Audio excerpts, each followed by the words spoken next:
मेरा ताल्लुक गांव के एक आम घराने से था। मैंने गांव के ही एक सरकारी स्कूल में 8वीं क्लास तक पढ़ाई हासिल की थी और अभी उसका रिजल्ट ही आया था कि मेरे लिए एक बहुत अच्छे घर से रिश्ता आ गया। अमीर घराने के लोग थे और निहायत ही शरीफ थे। मैं अभी पढ़ना चाहती थी लेकिन मेरे बाबा ने शादी पर जोर दिया। मेरी माँ नहीं थी और मेरे बाबा ने ही मेरी परवरिश की थी। मैंने अपनी माँ को कभी नहीं देखा था लेकिन सबका कहना था कि मेरी माँ बहुत खूबसूरत थी और मैं देखने में बिल्कुल अपनी माँ पर ही गई हूँ। मेरे हुस्न के कई लोग दीवाने थे। मेरे खानदान में लड़के मुझ पर मरते थे लेकिन उनकी माँ को शायद मेरा यह हुस्न कुछ खास पसंद नहीं था। एक दिन मेरे छोटे चाचा के बड़े बेटे ने मुझसे अपने दिल की बात जाहिर की तो मेरी चाची ने फौरन ही इस रिश्ते से हाथ खड़े कर लिए क्योंकि उनका कहना था कि मैं कोई जादूगरनी हूँ जो शादी से पहले ही उनका बेटा मेरे पल्लू से बंधने के लिए तैयार है। अगर शादी हो गई तो वह तो इसका मुरीद बन के रह जाएगा। मेरे खानदान वालों की औरतों को मेरा हुस्न नहीं भाता था जबकि वह दूसरी तरफ तकरीबन तमाम लड़के मेरे साथ ज़िंदगी गुजारने की तमन्ना रखते थे लेकिन सबकी बदकिस्मत थी और मैं सब मतलबी लोगों के चुंगल से बच निकली। मैं अपने बाबा की लाडली बेटी थी और उन्होंने मुझे बड़े प्यार से पाला पोसा था। मैं जानती थी मेरे खानदान की औरत मुझे कभी भी अपने घर की बहू नहीं बनाएंगी क्योंकि उन सबको डर था कहीं शादी के बाद उनसे उनका बेटा छीन ना लूं।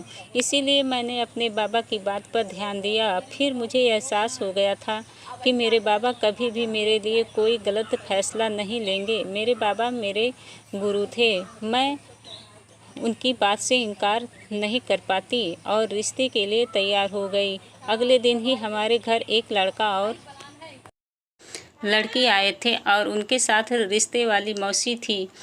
लड़का देखने में तो बहुत प्यारा था और लड़की भी, और वह दोनों भी मुझे देख चुके थे। लड़के की आंखों में अपने लिए पसंद की एक झलक देख चुकी थी और मुझे यकीन था कि मैं शादी से बहुत खुश रहूंगी। इस दिन शादी की तारीख तय हुई और एक हफ्ते के अंदर अंदर ही मेरी शादी हो गई। जिस घर में मैं शादी करके आई थी वह घर काफ़ी ऐशो आराम वाला था और बहुत ही खूबसूरत और बड़ा था। इस घर में सिर्फ 2 लोग रहते थे, एक मेरा पति और एक मेरी ननद। मेरी ननद देखने में तो बहुत प्यारी थी ही लेकिन इसके साथ साथ आदत भी बहुत अच्छी थी। मेरी शादी की पहली रात ही मेरे पति ने मुझसे कह दिया था कि अब इस घर की मालकिन मैं ही हूँ और सारे इंतजाम को देखना है। इनकी बात सुनकर मैं बहुत खुश हो गई थी क्योंकि यह कोई छोटी बात नहीं थी कि शादी की पहली रात पति ने इतना प्यारा और इज्जत बख्शीश थी। मैं तो उनकी मुरीद हो गई थी। मेरी शादी को अभी कुछ ही दिन गुजरे थे जब एक दिन ननद ने कहा कि मैं उसके साथ बाजार चलूं शॉपिंग पर, लेकिन मेरी सारी शॉपिंग वह अपनी मर्जी से करेगी। मैंने भी खुशी खुशी हामी भर ली थी। भला इतनी प्यारी ननद मिली थी, मुझे क्या एतराज़ हो सकता है। शॉपिंग पर गए तो उसने अपनी पसंद से मेरे लिए ढेर सारी शॉपिंग की जिसमें कपड़े, जूते, मेकअप आदि बहुत सारे किस्म के परफ्यूम और जेल थे। खैर मुझे उन सब चीज़ों की ज़रूरत ना थी लेकिन मेरी ननद ने इतनी खुशी से लिए थे तो मैंने वह सारी चीज़ें ले ली। इसके बाद खाना भी इसकी जिद से बाहर ही खाया और घर आते आते हमें शाम हो चुकी थी। जब हम घर आए तो मेरा पति पहले से ही घर में मौजूद था जबकि इसे घर देखकर मैं हैरान हो गई क्योंकि वह अक्सर 12 बजे तक घर आता था। वह क्या करता था यह तो मैं नहीं जानती थी लेकिन इसने कहा था कि वह भी जो करता है इससे मेरा कोई मतलब नहीं है। बस मैं यह जान लूँ कि और इस पर यकीन रखूँ कि वह सही तरीके से कमाता है और हमें जायज़ कमाई ही खिलाता है। लिहाजा आज के बाद मैं इससे इसके काम के बारे में नहीं पूछूंगी। इसकी बात पर मैंने यकीन कर लिया था और फिर हमारी शादी को तकरीबन 1 महीना हो चुका था और उस दिन के बाद मैंने कभी भी नहीं पूछा था कि वह क्या काम करता है, लेकिन जो भी करता है वह सुबह 10 बजे तक घर से जाता था और रात के 12 बजे तक आता था। देर सवेर होती रहती थी लेकिन आज तो अभी शाम के 5 बजे थे और इसका इतनी जल्दी आना मुझे कुछ समझ नहीं आया था। ननद को मैंने पहले ही कमरे में भेज दिया था क्योंकि आज का दिन वाकई थका देने वाला था। जबकि पति के तेवर बता रहे थे कि वह मुझ पर बहुत गुस्सा है। मैंने सारा सामान बाहर सहन में ही रख दिया और छोटे छोटे कदम उठाते ही अपने पति के पास गए, जिसने मुझे देखकर आंखें फेर ली थी, लेकिन कहा कुछ भी नहीं। आज आप जल्दी आ गए, सब ठीक है ना? डरते डरते मैंने उनसे पूछा, क्योंकि 1 महीने में मैंने उनकी बेपनाह मोहब्बत भी देखी थी, कभी भी इनका गुस्सा नहीं देखा था। इसी वजह से मैं डर रही थी। लेकिन इसने जब जवाब ना दिया और मुंह फुलाकर बैठ गया, मैं समझ गई थी कि यह नाराजगी का इजहार था। लेकिन जल्दी मैंने इन्हें घर ना होने के बाद भी आगाह कर दिया था। इनकी लाडली बहन का दिल चाह रहा था कि शॉपिंग पर जाने का, और वह जल्दी ही मान गई थी। अगले दिन जब मैं सुबह उठी तो अपनी ननद के उठने का इंतजार कर रही थी, लेकिन वह कमरे से बाहर ना निकली। मुझे अब परेशानी होने लगी थी, क्योंकि इतनी देर तक तो वह कभी भी नहीं सोती थी। मैं इसके कमरे में गई और कमरे का हाल देखकर मैं हैरान रह गई। कुछ पल लगा था मुझे हालात को समझने में। मैंने अंदर दाखिल होते ही अपनी ननद को पुकारा तो वह शायद कमरे से मिले हुए बाथरूम में थी, क्योंकि वहां से पानी गिर। कमरे की हालात काफ़ी बदतर थी। चीज़ें यहाँ से वहाँ बिखरी पड़ी हुई थी, जैसे किसी ने अपने गुस्से का निशान उन बेजान चीज़ों को बनाया हो। मैं कुछ देर इंतज़ार करती रही और फिर तकरीबन 15 मिनट बाद मेरी ननद कमरे में आई तो मुझे वहाँ देखकर चौंकी, लेकिन जल्द ही अपने अंदाज छुपा लिए। जबकि उसका यूँ चौंकना मेरी निगाहों से बच ना सका। उसे शर्मिंदा किए बगैर ही मैंने उनसे पूछा कि वह ठीक है, तो वह मुस्कुराती हुई मेरे पास आ गई और कहा कि मैं बिल्कुल ठीक हूँ। बस एक दोस्त से लड़ाई हो गई थी, इसी वजह से ज़रा गुस्से में आ गई थी। और आप तो जानती हैं ना, मैं जज्बाती हूँ और गुस्से की ज़रा तेज हूँ। इसी वजह से मैंने कमरे का यह हालात कर दिया था। वह मेरे साथ थी, लेकिन इसके बावजूद वह मुझे भाभी होने के साथ साथ अपना दोस्त मानती थी। इस 1 महीने में मैं इसके जज्बातों से बहुत अच्छी तरह से वाकिफ हो चुकी थी, इसलिए इसे शर्मिंदगी से निकलना चाहा। फिर मैंने नौकरानी को कहकर इसके कमरे का हुलिया सही करवाया और खुद अपने हाथों से नाश्ता बनाकर इसे दिया। वह भी अब काफ़ी हद तक नॉर्मल लग रही थी, इसलिए मेरे पास बैठकर नाश्ता करने लगी। नाश्ते के दौरान वह मुझसे हल्की फुल्की छेड़छाड़ भी करती रही, जिसे मुस्कुराकर मैं इसके सवालों का जवाब देती रही। जिंदगी बहुत खूबसूरत हो गई थी। एक तो इतना चाहने वाला पति और बहनों जैसी प्यारी सी ननद मिली थी। मैं अपनी किस्मत पर जितना नाज करती उतना ही कम था। एक दिन वह यूनिवर्सिटी गई हुई थी, जब अपना मोबाइल घर पर वह भूल गई थी। मैं इसके कमरे की सफाई करवाने के बाद यूं ही एक चक्कर लगाने गई थी, जब लगातार इसका फ़ोन बजता गया। जाने कौन था जिसे एक पल को चैन नहीं था। लगातार फ़ोन पर फ़ोन किए जा रहा था। मैंने इसका मोबाइल फ़ोन उठाया तो इसकी किसी दोस्त का फ़ोन था। मैंने सोचा कि उठा लूं और इसे बता दूं कि वह यूनिवर्सिटी गई है और मोबाइल घर भूल गई है। अभी मैं सोच रही थी कि अचानक से मोबाइल फिर से बजने लगा।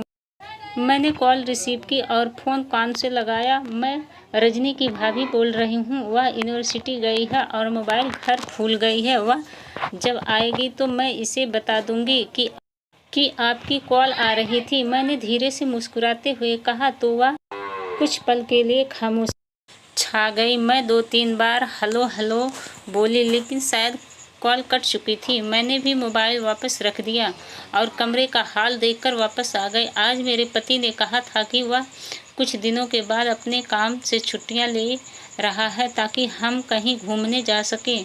मैंने मना किया था लेकिन वह कहने लगे कि यही तो दिन है घूमने फिरने के। फिर मैंने भी ज़्यादा मना नहीं किया। मैं आज अपनी ननद और पति की पसंद का खाना बना रही थी, जब अचानक से मुझे ऐसा लगा जैसे घर पर कोई है। मैंने किचन से निकल कर देखा और कुछ ही देर में मैंने सारा घर छान मारा, लेकिन मुझे कहीं भी कोई नज़र नहीं आया। मुझे लगा शायद वह था। मैं इसी वजह से मैं दोबारा अपने काम में बिजी हो गई थी।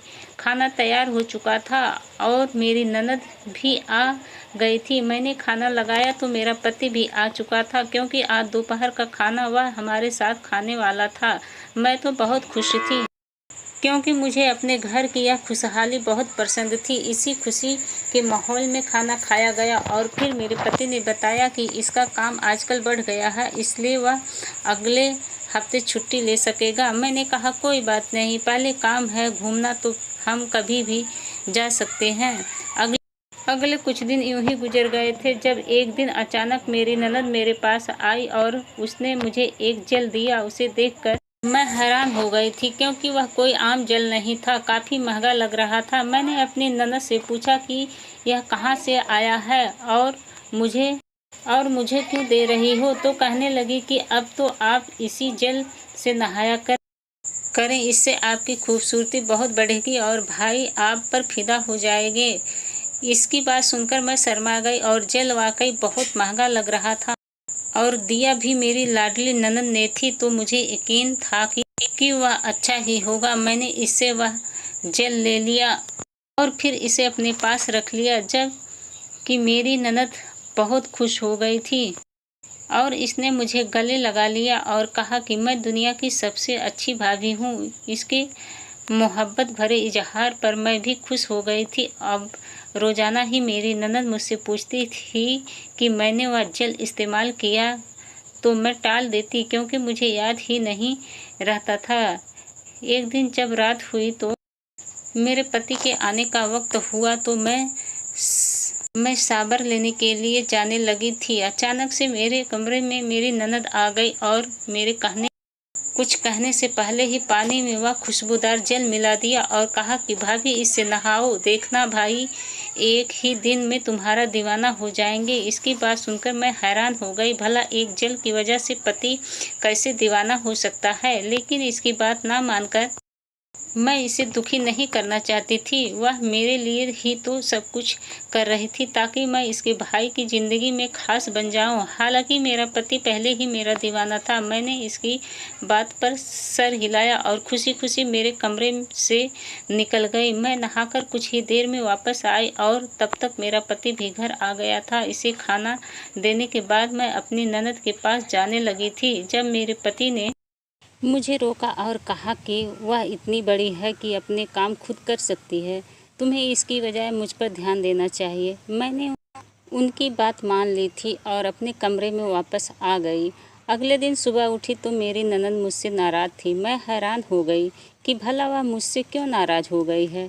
जब मैंने इससे पूछा तो कहने लगी, रात आप मुझे दूध देने नहीं आए तो मुझे अपने पति की बात याद आई।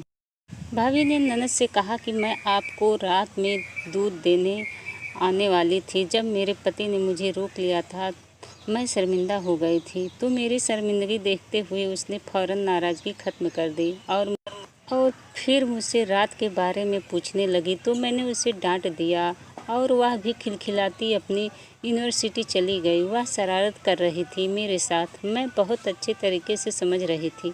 आज रात फिर जब मैं नहाने के लिए गई तो फिर से मेरे कमरे में आ गई और जल पानी में मिलाकर मुझे देती और शरारत से आंख दबाती वहां से भाग गई, जबकि इन्हीं शरारतों की वजह से तो घर की रौनक लगी रहती थी।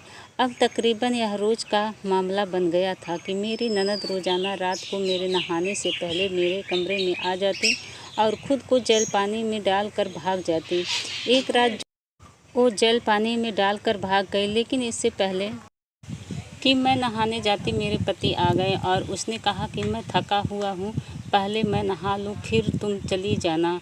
मैंने भी उसकी थकान को सोचते हुए बाद में नहाने का फ़ैसला किया और वापस बेड पर बैठकर इसके आने का इंतज़ार करने लगी।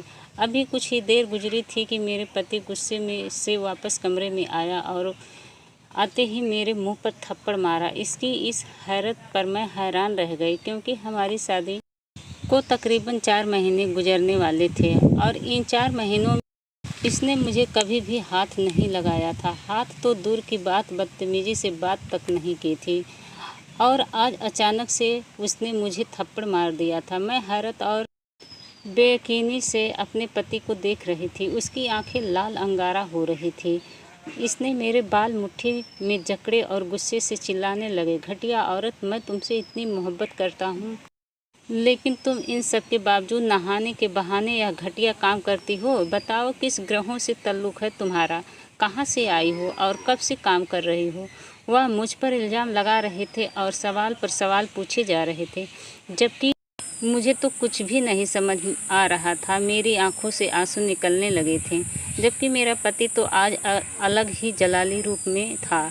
मैं कुछ कहती कि उसने मेरे कुछ भी सुनने से पहले ही मुझे एक और थप्पड़ दे मारा और इससे कहा कि अब 1 मिनट भी मेरा वजूद अपने घर में बर्दाश्त नहीं कर सकता। मैं इसकी बात सुनकर अपनी जगह पर हैरान रह गई, क्योंकि मैंने तो कभी ख्वाब में भी नहीं सोचा था कि मेरा पति कभी मेरे साथ ऐसा भी कुछ कर सकता है। इससे पहले कि वह मुझे मेरे घर छोड़ता, मैंने हिम्मत करके इनसे पूछा ही लिया कि वह ऐसा क्यों कर रहा है। आखिर मेरी गलती क्या है? ऐसा भी क्या कर दिया मैंने जिसकी वजह से वह मुझसे इतना नाराज़ हो रहा है कि मुझे घर से बाहर निकालने के लिए बेकरार है। मैंने इससे कहा कि मुझे वजह तो बताइए, लेकिन इससे पहले कि वह कुछ कहता, इसकी चिल्लाने की आवाज़ सुनकर मेरी ननद भागी आई और उसने मुझे अपने भाई की कैद से आज़ाद करवाया। और फिर वह अपने भाई पर गुस्सा होने लगी। भाई, यह क्या कर रहे हैं आप?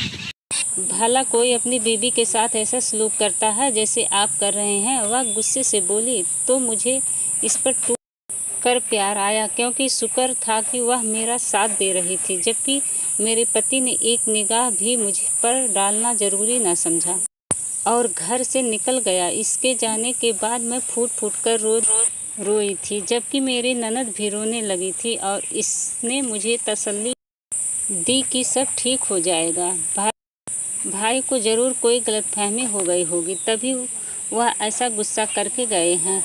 मैंने ननद की बात मान ली और अपने पति का इंतज़ार करने लगी, लेकिन मेरा इंतज़ार ही ना रहा, क्योंकि मेरा पति इस रात घर वापस ही नहीं आया था।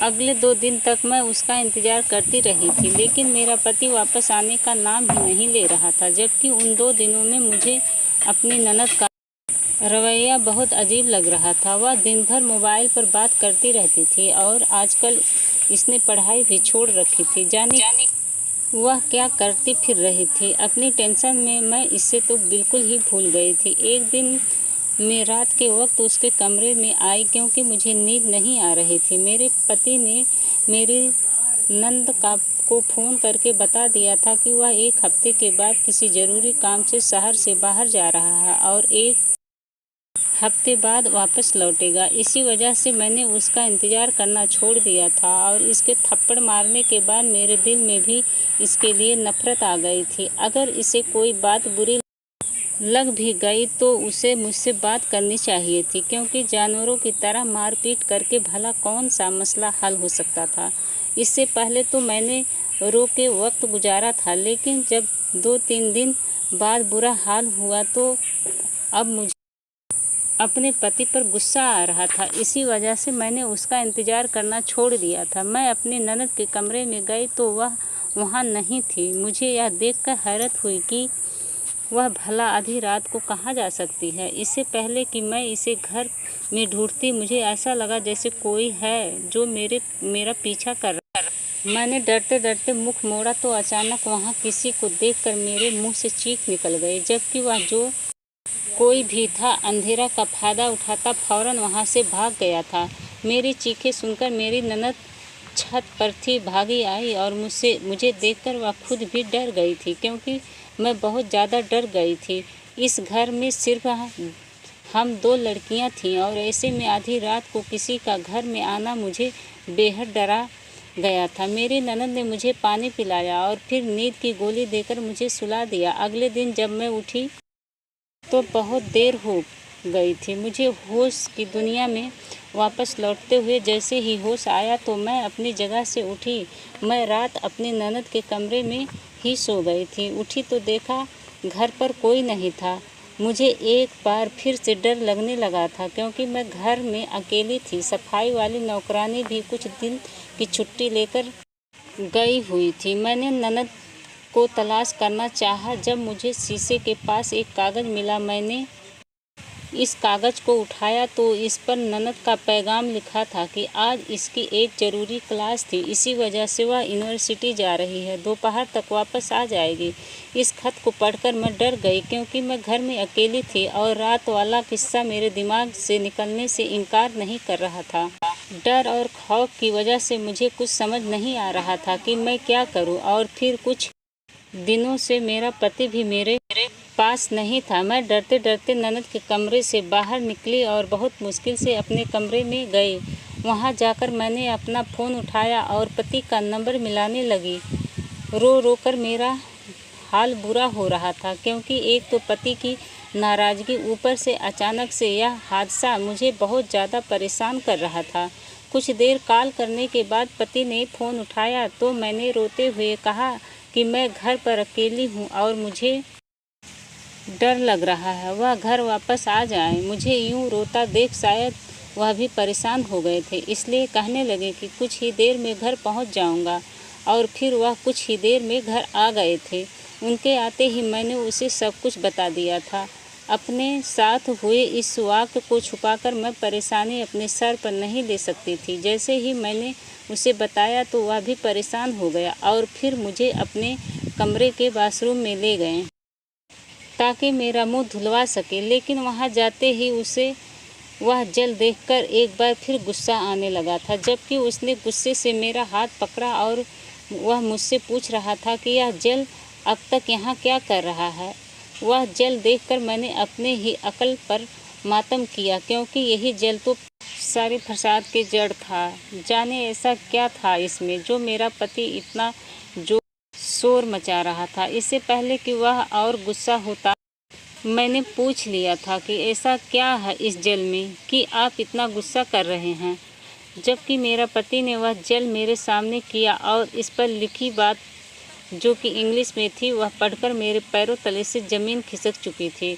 और मैंने पहले इस जल को देखा और फिर अपने पति को। मेरा पति अब मुझसे पूछ रहा था कि मेरे पास यह जल कहाँ से आया और मेरा किस किस से ताल्लुक़ रह चुका है। इसके अल्फाज बहुत ही बुरे थे। मैंने रोते हुए उसे बताया कि जल मुझे आपकी बहन ने लाकर दिया था। अभी मेरी बात भी पूरी नहीं हुई थी कि उसका हाथ उठ गया और मेरे मुंह पर जोरदार थप्पड़ मार चुका था। मैंने रोते हुए बार बार उसे बताया कि यह जल मेरी ननद ने मुझे लाकर दिया था। इसे मेरी बात पर यकीन नहीं आ रहा था, जबकि अचानक इसके चीखने चिल्लाने की वजह से मेरी ननद भी हमारे कमरे में आ गई थी। जबकि भाई के हाथ में वो जल देखकर इसका रंग उड़ चुका था, जिसे मैंने ही नहीं बल्कि उसके भाई ने भी नोट कर लिया था।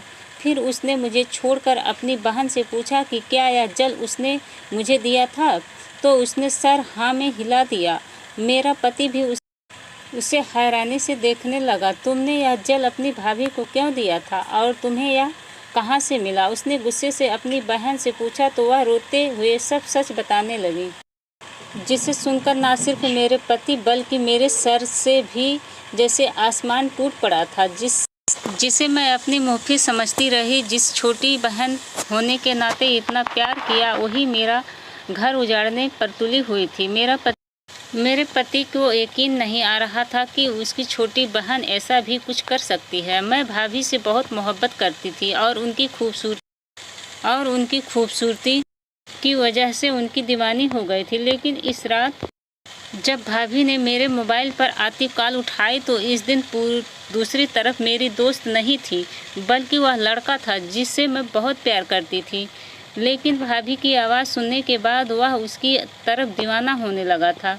उसने मुझे बताया बगैर ही हमारे घर आने की कोशिश की थी। इस रात भाभी को वहम नहीं हुआ था, बल्कि वह सच में घर आया था। और इससे पहले दोपहर को जब भाभी खाना बना रही थी तब भी वहीं आया था। उसने भाभी को देख लिया था और वह उनके हुस्न का दीवाना हो गया था। जब मुझे यह बात पता चली तो मुझे भाभी से नफरत होने लगी थी। इसी वजह से मैंने यह सब किया। वह जल मुझे मेरी दोस्त ने दी थी। उसने कहा कि मर्द इस खुशबू को फ़ौरन पहचान लेते हैं, क्योंकि यह तवाइफों की इस्तेमाल की जाने वाली खुशबू है जो आम औरत इस्तेमाल नहीं करती हैं। और अगर तुम्हारी भाभी इसे इस्तेमाल करेंगी तो तुम्हारा भाई इस पर शक करेगा और उसे तलाक देकर वापस इसके घर भेज देगा। मुझे लगा बदला लेने का यही तरीका सबसे अच्छा है, इसलिए मैंने यह सब किया। लेकिन हर रोज़ वह जेल इस्तेमाल करने के बावजूद जब आपने भाभी को कुछ नहीं कहा तो मुझे लगा शायद आप वाकई इनके इतने दीवाने हो गए हैं कि आपको इस बात से भी कोई फ़र्क नहीं पड़ रहा है। वह रोते हुए बता रही थी जबकि मुझे अब समझ आया था कि इतने दिन तक मैं कैसे बच गई थी, क्योंकि मेरी ननद बेशक वह जल पानी में डालती थी, लेकिन शर्म के मारे मैं कभी भी इस पानी से नहाई ही नहीं थी। और इस दिन भी इत्तेफाक से मेरे पति घर आ गए थे। हम बहुत खुश दुख हुआ था ननद की बातें सुनकर, लेकिन इसमें शायद गलती इसकी भी नहीं। हमने उसे माफ़ कर दिया था और इस लड़के को भी गिरफ्तार करवा दिया था जो एक वक्त 2 लड़कियों की ज़िंदगी को बर्बाद करना चाहता था। मेरी ननद शर्मिंदा थी और इसने हम दोनों से माफ़ी मांग ली। हमने भी उसे माफ़ कर दिया और आज हम तीनों भी खुशी खुशी इस घर में ज़िंदगी गुजार रहे थे। तो दोस्तों, यह हमारी कहानी आप लोगों को कैसी लगी? अगर हमारी कहानी आप लोगों को अच्छी लगी होगी तो हमारे चैनल को लाइक, कमेंट और सब्सक्राइब कीजिएगा। नमस्कार, धन्यवाद।